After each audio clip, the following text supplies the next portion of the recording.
Hope you're all right. Hope you've had a nice week. Ended up being a Monday, Wednesday, Friday, chewing it over this week, purely because of other bits and pieces that cropped up.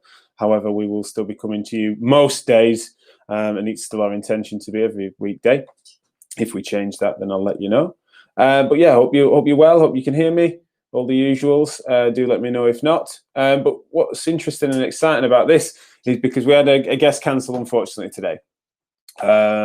Because she's not so well and she's going to join me in coming weeks. But what it meant was I could tap into some of the topics that end up lower on the list that I sometimes don't get round to because of priorities of what's hot at the time.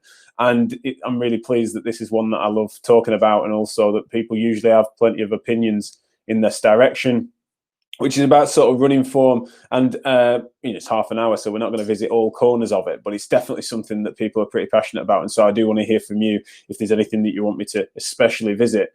So yeah, do let me know if you're tuning in live as usual. Then let me know if you can hear, if you want to participate, what your take is on the matter. Does running form matter? We talk about what I mean by that is sort of the biomechanics of running, as to whether or not that matters, full stop. And so please do let me know. I realise now that I've cast into the physiotherapist and support group, which I only do when the topic is relevant, and a clinical one like this I wouldn't necessarily have done, so I've just failed to toggle that. No problem that I have, but it just means that when you comment on the feed on there, unfortunately, it does mean that I don't always see your name for some reason. So if you're on this therapist and support group, then if you comment, then please just put your name in the comment as well. That'd be really handy. For example, unfortunately, we've got this comment which comes up as Facebook user, and I'm sorry I can't credit your great questions and comments to you as a person for some reason when I cast into that group. And in this instance, yeah, I wouldn't have typically have done so, because I usually do something that's more specific to business, governance, COVID, that sort of stuff. But here we are. I've not toggled that, and so you're reaching me on Facebook, Instagram, Facebook groups, LinkedIn, YouTube, Twitch, whatever. So there's a few different comments coming in from different places, and I really would love to get you guys involved in this, because it's something that I really am fascinated by, and I think is fraught with challenges, in part because I don't think we've got some great answers. Now, I'll talk a little bit about what I think we do when we don't have good answers. It's one of the things that I'm actually recognizing is a key difference between many different professionals really on this topic and beyond in biomechanics, is what do we do when we don't have strong evidence to suggest one thing or another? What do we fall back on? And I want to come back to that. But the question I want to ask you then is two things really. Two questions. One is, what is your opinion as to how much form matters? And you can make that as lengthy or as short as you want. No, some people just, it doesn't. Some people, very important. Whatever words you want to use, and you can be lengthy if you wish. And then the second question is, what features of form would you like us to emphasize in this conversation? Any specifics on questions? Foot strike, footwear, sometimes people consider to be relevant to that question. Be that trunk lean, arm swing, rotational aspects, symmetry, measurement with regards to treadmill assessment, that sort of stuff. Like, honestly, I'm all ears, and I love, I might not have good answers, but I'll have opinions in that direction, because it's something I've given plenty of thought to. Now, where I would suggest I start is an admission that one of the reasons this ended up on the list is because it got triggered by a flicking through channels, and I got 10 minutes of a documentary by the BBC about health and fitness, and it was the presenter was talking about her experiences with running form, and that I've been told I run funny, and so here's a running coach to then tell me what I'm doing and she said, I'm worried, I've been told that that's going to cause injury. And so this running coach was then saying, here's where you're running wrong, here's how you can run better. And the inference, as usual, was that that's then going to be for injury prevention reasons, as well as then we're mentioning kind of, it gets coupled with then performance and efficiency and things like that, and which are sometimes distinct, but also overlapping principles. So, what was said, in my opinion, ends up being opinion presented as fact. And it's kind of like, unfortunately, it does overlap significantly with myths. There's some stuff there that you can so understand gets perpetuated all the time. So another variable that you might want me to touch on, which I'm willing to, is cadence. So there was this notion, and cadence being sort of, how would you describe it? Like the rhythm of which, so how many steps per minute is cadence? And they sort of suggested that 180 is this mythical number that's suggested as being, and the presenter's expert running coach at the time had said, humans are designed to run at a cadence of 180 strides per minute.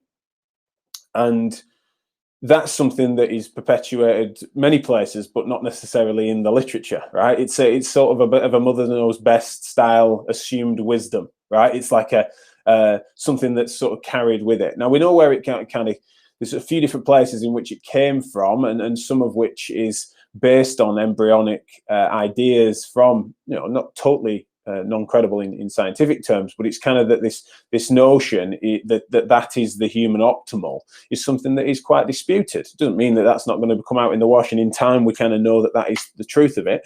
But fundamentally, I don't think we have the evidence to suggest that as factual as was presented in that show. And that was just an example whereby it wasn't all bad stuff, but there were some things there that are strongly contended by therapists in a modern way. A contemporary practice model doesn't necessarily make the assertions that was made there, and unfortunately, instead of being presented as an opinion, it was presented as if a fact of the matter. And that's where I get a little bit triggered by that sort of stuff. Now, it wasn't enough for me to then start wanting to rant and rave, not that I'd rant and rave, but in this instance it's something that I think is a mistake. Now, the priorities as I see it, really, and the ones I wanted to sort of talk to you guys about, obviously I'll respond if you guys have got anything that you want me to digress into, but it's this notion that, and if you haven't heard about them, these are the key things really, is that you should run symmetrically as a means of decreasing sort of abnormal loads and forces through the body. You should run with a mid-foot to forefoot strike, right? Because if you land on a heavy heel strike, then the notion is that you're getting sort of high force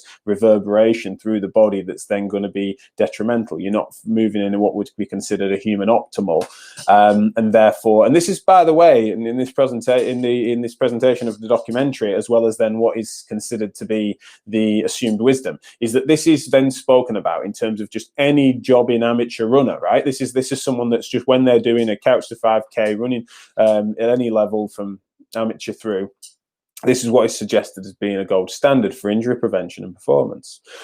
So then, yeah, symmetry, foot strike. You've then got this notion in which you then need to have a particular optimal trunk lean. And that's another thing that came up on this show, but is also something that would get perpetuated. And the reason why I end up weighing in on these issues even before this, of course, is that this is the sort of thing that patients come in with as preconceived ideas on a regular basis. Now, that could be that they're injured and therefore they come in, sometimes they're saying, I know I run wrong in this way, and that might be why I'm presenting here with shin pain. Or, it's I've tried to correct this, but I haven't been able to, and I suspect that's why my knee hurts. Do you mind helping me with both the knee pain, and then maybe you can be another person that can fix my movement faults, right? They come with this baggage that they perceive and often lash themselves with, this thing that they're doing wrong, that they've been told they're doing wrong, that is then somewhat causal to the injury they're presenting with. Now, you also get people that present, less so in our clinic because of the way that we sort of market things and try and do the education piece ahead of time, or if we triage that, especially in COVID times, we sort of explain that isn't as urgent as they think, which is that people otherwise uninjured then have been told about movement faults and flaws in their running, that then they think that they need to get ahead of them, have them corrected by a medical professional. In this case, a physiotherapist is someone that's usually hot on that list, at the top of that list, and they then are otherwise uninjured with no major relevant injury history, present to medical professionals or fitness professionals for corrective exercise in order to get the biomechanics in a position of which they're then going to reduce their injury risk. And what they're meaning by that is that I'm moving wrong, putting forces through my body in such a way that I therefore have been told I'm at higher injury risk. Big claims, especially in uninjured populations. And then this is the big thing for me, and why some people would argue that my suggestion that form matters less than most people think in running is that they then infer that I'm being a nihilist and suggesting it never matters. Now, on individual cases, it's one of the things that I mess about with most in clinic, and my team do, is that we can mess about and use metronomes. Funnily enough, the metronome was just going off. I know that Reedy, our clinical lead, must have been doing some gate work with someone where the metronome's going off. And typically a metronome's going off in our clinic because it's manipulating cadence to try and identify as to how that influences symptoms, right? We're bothered about this stuff. But on an individual level, particularly in symptomatic athletes of whatever level, but because it's nested within an assessment that recognizes all of the different variables affecting that person and the loads that they're putting on their body at the time, and isn't based on a notion that this is something you're doing wrong and this is how we can correct it so that you're then doing something right. There's a huge difference there because that's individualized versus the suggestion that wrong and right can be applied at a population level, which is what things like this documentary did, right? It's not me going off on one and suggesting that, you know, that's not what they meant. It's that fundamentally, to then, are there consistencies of human form that we can confidently say is right and wrong on injury risk and injury risk reduction, and then the second thing being human performance, which are overlapping but sometimes relevantly distinct things. And again, I want your take on that, right? What do you think? How much does it matter? A bit, a lot, not at all, loads? You know, the most important thing in the world when stepping out of the door for a run. What are the unintended consequences then of patients that perceive themselves to be moving badly when running badly? And that's the bit that sometimes gets underestimated, in my opinion. Sometimes it gets overplayed as well, as if someone that's then given a cue from us to try and run with a higher cadence for a period of time for good reason based on a thorough assessment. There are people that then suggest that itself is giving someone a cognitive load to carry and a consciousness to their running form, that even that is bad, right? I am someone that admittedly would say that there's some things that I would think as an industry, we burden Joe Blogg's runner with, that means that they run, and if their body isn't hurting, they're going to finish their run with a headache because they're concentrating so hard on these variables that have been suggested and inferred to be really relevant, that their movement looks so awkward. And also, yeah, they're straining. They look like they're going to get pain in their temples because they're sort of trying to work out how to move what they've been told is better, which I think is a big claim, right? I just don't think we can make those sorts of calls. I don't think the evidence base or our wisdom that comes from trial and error through contemporary practice and our understanding of symptoms, of pain, of load management, of strain and stress tolerance on tissues, right? I just don't think all of that on balance means that we can make those sorts of bold claims. And I think that, generally speaking, we've just got to be mindful of, and I'm going to definitely conclude this session on, what do we do when we don't have strong evidence to one side or the other? And I will come back to that.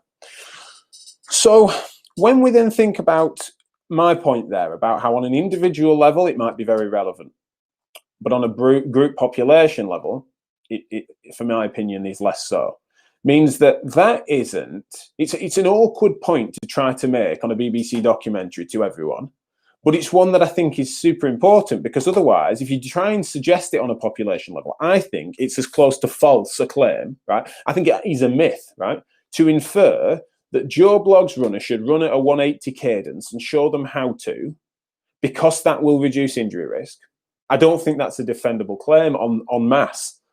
But then problem you have is that then there might well be a runner that, of course, does that, right? They've got patellofemoral pain. They then take that advice. They then run to a metronome at 180, and then their pain dissipates, right?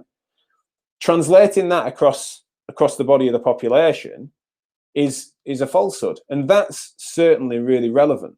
And I think that that's certainly something that we need to try and be careful to know, that the dismissal of it means that people are going to think that they've just completely punctured your point by saying, well, here's 20 odd runners that then did that one thing, made that one adjustment, and it's changed their life, right? They've run at 180, therefore 180 is good, it's better, is right. That, if we've made the suggestion that no, it's nonsense, cadence doesn't matter at all, then that is that those people are held up as anecdotes to refute the claim, and rightly so if people have been nihilistic about it. But if it doesn't transfer in the data, in the science, as well as in clinic, if that isn't something that, you know, when we put someone on a treadmill and we sit and we notice that their cadence is high or low, and we then correct it to 180, if that isn't the something that, in the most part, if we've got our diagnostics right, doesn't just solve their problem, then fundamentally we know that it's in the shade of grey that we all recognise in clinical practice, that it doesn't catch all, but it catches some. But when it catches only some and not all, then you need to be careful with the claims. You can't paint with too broad a brush. And I hope I'm making sense.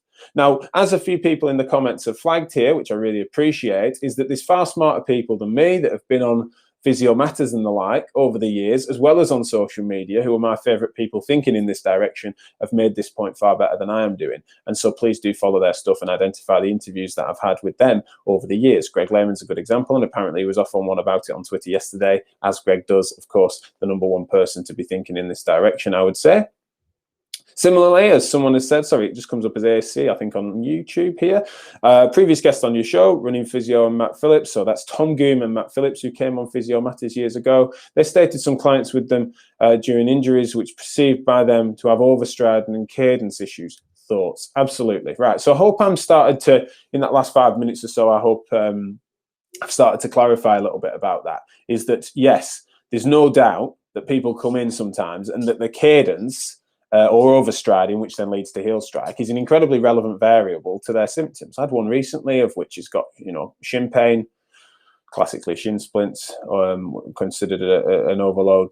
And in that instance, whether or not, it's hard to know whether or not it's caused it, but generally speaking, changing their cadence to a choppier stride pattern and at least bringing them away from quite a heavy heel strike manipulated their symptoms in such a way that over the course of a few weeks of cueing that way, not all the time, but at certain parts of certain runs that they were doing, they would then make that conscious cued decision, and they then alleviated their symptoms, worked on a couple of other little bits as well with regards to how they were perceiving this problem, and then over the course of time, their symptoms started to dissipate. And this is the kicker, really, is instead of saying that that is therefore how you should try to train yourself to run now, we then left it as being, for a few weeks, that phase that out a little bit and see if you can train the tolerance to whatever your natural running pattern is. Because they were a hobbyist runner that wasn't doing a lot of mileage, they had no specific performance goals, etc.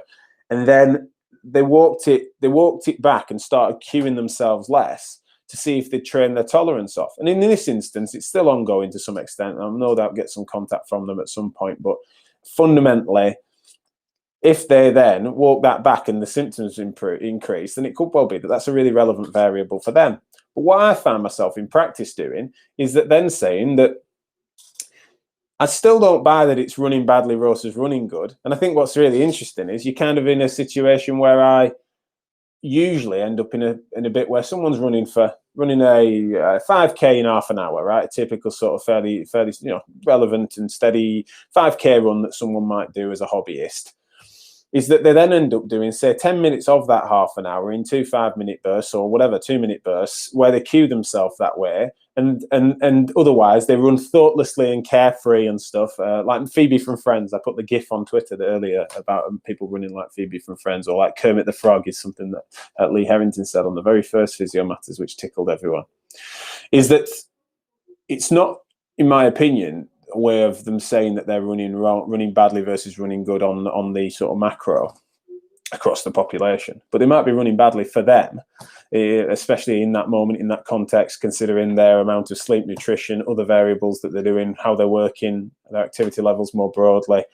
I mean, it feels like there's such a melting pot that infers causation to me when it comes to contributing factors to things, that the cadence and choppiness of stride patterns and stuff, I think, is something that is a fascinating variable that should be played with as a means of symptom reduction sometimes. But I just don't think it's something that actually we can pin the tail on the donkey and say that that's a causing things in such a way that then you'd tell otherwise uninjured people in the population to then run a certain way because this says so. I think that's a big claim.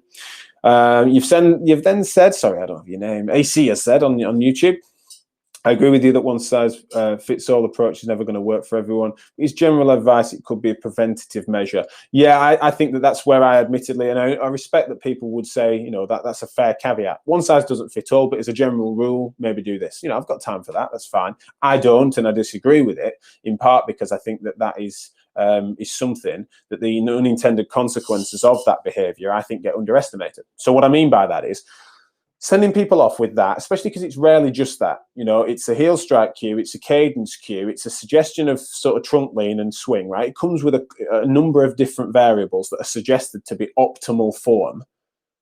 Is that any more than one of those things, and I'd even say in some people one of those things, especially because there's a relevant personality type of neuroticism that comes sometimes with running. I'm stereotyping here, but generally speaking, there's a type personality that we know comes in hobbyist runners sometimes, and you tap into something that makes them consciously aware of their form relative to one of the reasons that some of them are running is to try and be fairly thoughtless and free and things like that. So you're burdening them with these cognitive loads, and their movement behaviors, as well as the other effects of what that exercise could get them, gets compromised by that suggestion. And that's why I've got time for the fact that people with the appropriate caveats, as has been made there, that one size doesn't fit all, but here's a suggestion in that direction more broadly.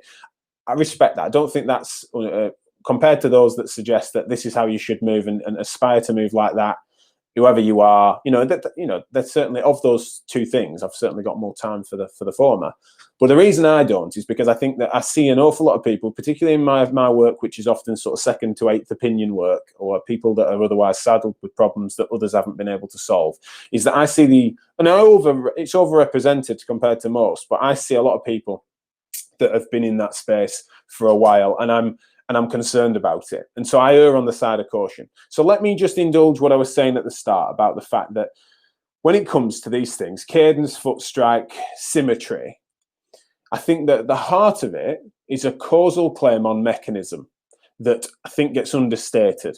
And what I mean by that is when people are moving, when you're inferring that someone's moving badly, usually when you scratch away at this when speaking to someone, in pleasant terms over many a beer, right, is that usually what people are suggesting is that you're moving in such a way that puts undue stresses and forces through a body that is not optimal to what that body and the biomechanics are in such a way that putting forces through the body, the kinetic variables, that the tolerance of the tissues would be exceeded by the forces that are being played on them by someone's altered biomechanics, right?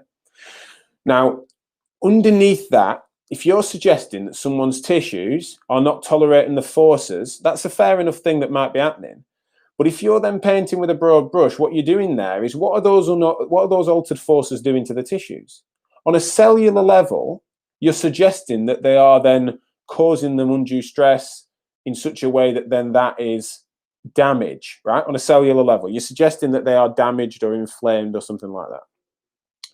People don't realize that when you're making that claim, which could be very relevant, especially in sporting otherwise well populations, that might be the case, right? That's just that is then causing sufficient nociception for shorthand because of time for that to then make that person present with pain.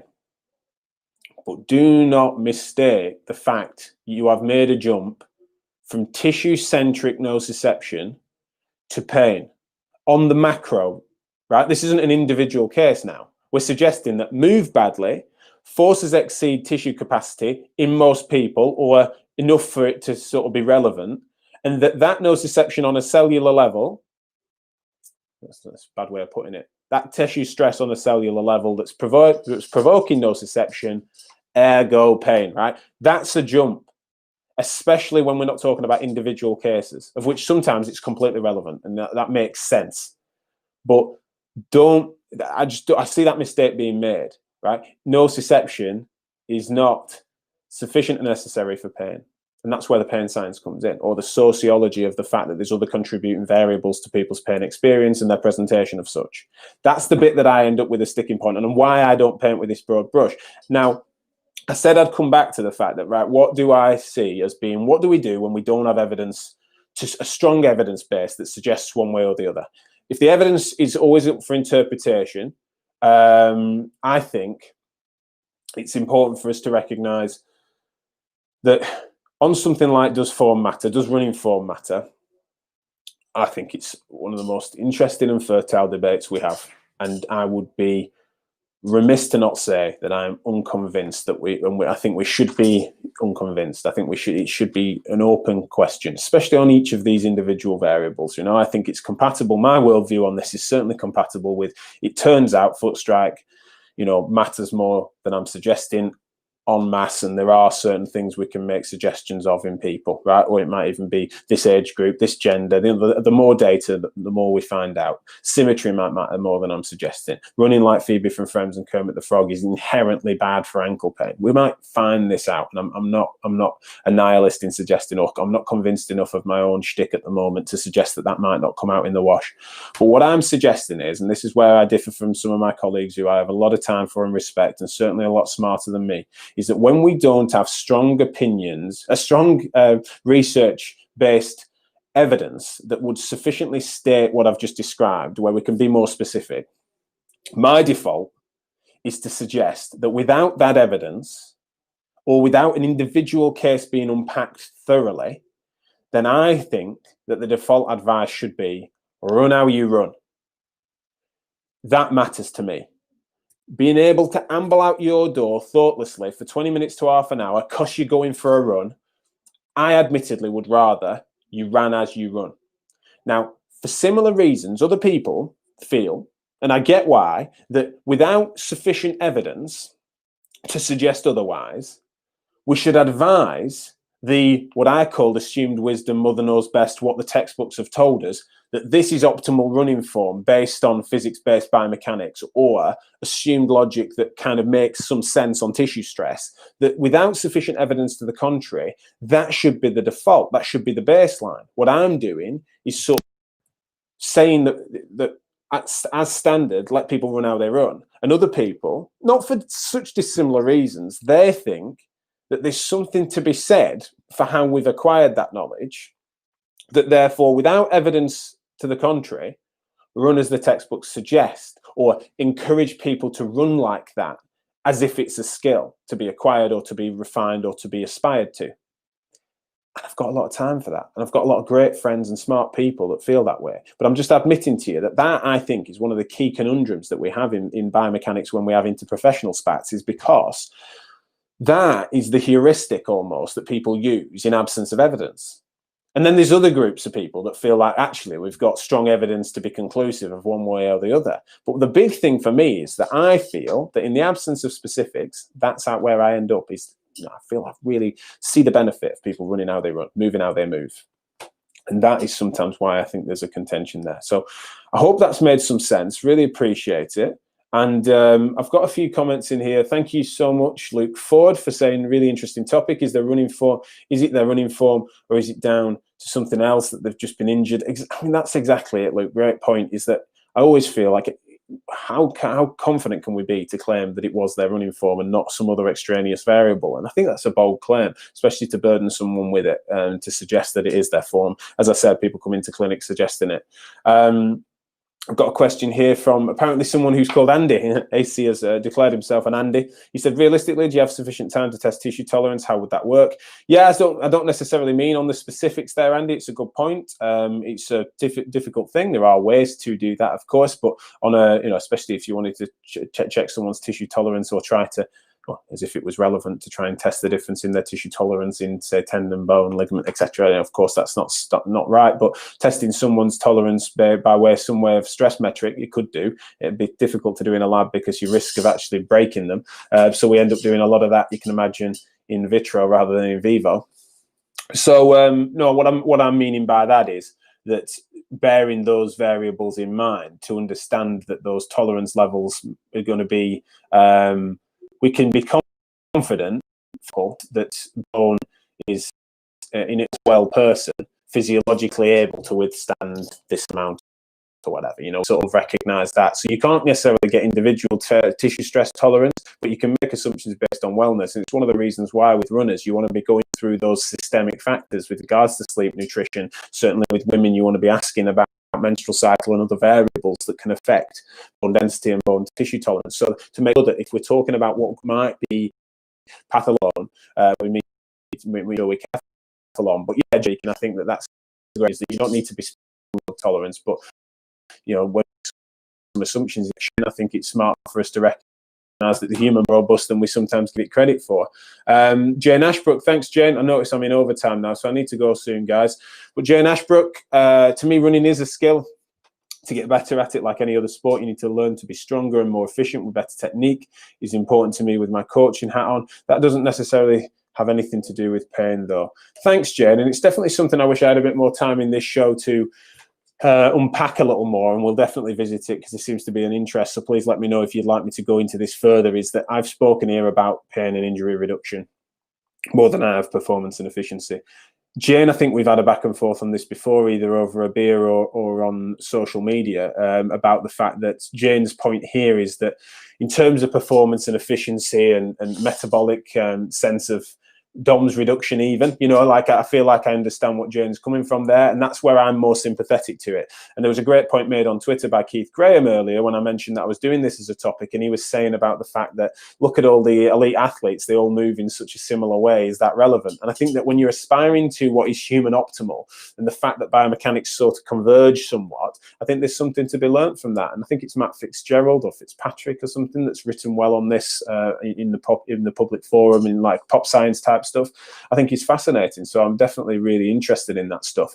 But I think fundamentally, I think form matters far more in that space than I do in pain. But I admittedly am skeptical of how much it matters, full stop. And the reason for that is because I don't see contemporary evidence or reasoning, especially with understanding that mechanism effect point that I made. I don't see enough there for me to be persuaded to not allow the benefits of fearless, thoughtless movement of just ambling out of your door for 20 minutes. I don't see enough evidence to suggest that I shouldn't be encouraging people to do that. And that's what's important to me. So we'll visit the performance aspects, which I know less about, but I've certainly got friends, including some in the comments, that no doubt can weigh in on that as well. But I'm in overtime. Let's shut up. Let's wrap that up now. Really appreciate you, and thank you for joining the conversation. Thanks for chewing it over with me on one of my favorite biomechanical topics, and we can visit this sort of clinical thing again sometime soon. On Monday, I've got John Ryan from the CSP, who's head of PR, who's a good friend of mine and someone that I've worked with on various different things. He's going to come on to talk a little bit about physios in the media and stuff, especially after the semi-scandal that we had called Donut Gate earlier this week. And then on Tuesday, we have Rob Yeldon from the CSP, who's coming in to talk a little bit about their vaccine policy. Got loads of questions been coming in about vaccines and about how private practitioners should or could access the vaccine schedule, and where the CSP's position is on how healthcare professionals and frontline workers that are under their membership should be treated. So it'd be great to unpack that. I think there's other things we've got later in the week, but I've forgotten them for now. Oh yeah, we've got Obi Hassan on next Friday. Please let us know if you have any questions about finances, be that personal or professional, but especially those of you in business. We've got some great questions been coming in about how do we deal with this sort of really tricky situation, and we'll be weighing in no doubt next week on the Supreme Court decision on the business interruption cases and how that affects private businesses, so that we can help the health of the nation by keeping our lights on. Right, that's enough from me. It's 5 past. I'm in overtime. Appreciate you all. Thank you so much. And if I can find the right buttons, I'll love you and leave you. All right, have a nice weekend. Cheers, guys.